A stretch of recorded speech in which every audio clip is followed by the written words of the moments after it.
एक जंगल में आम के पेड़ पर एक नीलकंठ रहता था। वो हमेशा खुश रहता था।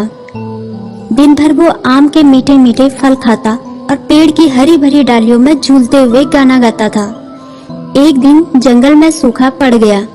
वहाँ के सारे पेड़ पौधे और तालाब सूख गए। जंगल के सब पशु पक्षी जंगल छोड़कर दूर किसी अन्य ठिकाने पर चले गए, लेकिन नीलकंठ ने अपना आम का पेड़ नहीं छोड़ा।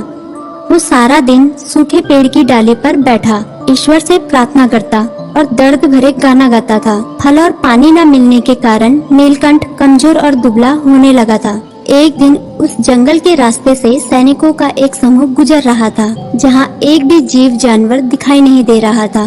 वहाँ सूखे आम के वृक्ष पर एक कमजोर नीलकंठ को करुण स्वर में गीत गाते देखा। सैनिकों ने नीलकंठ से पूछा, अरे नीलकंठ महाराज, इस उजड़े सूखे जंगल में तुम अकेले क्या कर रहे हो? भूख प्यास से तुम बेहाल दिखते हो।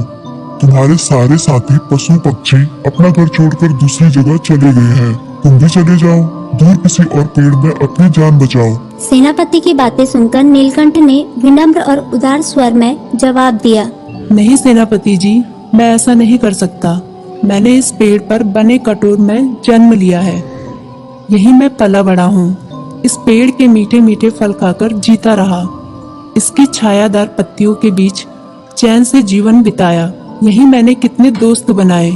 इस पेड़ ने मुझे कितनी बार दुश्मनों से बचाया। इसके साथ मैंने जीवन के कितने सुख भरे दिन बिताए। आज जब इस वृक्ष का बुरा वक्त आया है तो मैं इसे कैसे त्याग दूं? जिसके साथ सुख भरे दिन बिताए उसके साथ अब दुख के दिन भी बांटूंगा। नीलकंठ की बातें सुनकर सेनापति बहुत प्रसन्न हुए। वे अपने सैनिकों के साथ उसी वक्त उस देश के राजा के पास गए और उन्हें उनके राज्य में सूखते जंगल का समाचार भी दिया और जंगल को बचाने की भी गुहार लगाई।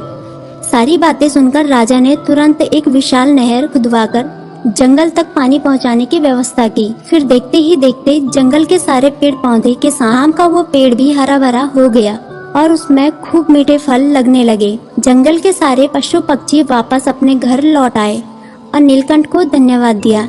नीलकंठ अपने आम के पेड़ में लिपटकर खुशी से गीत गाने लगा। जंगल में खुशियाँ लौट आई।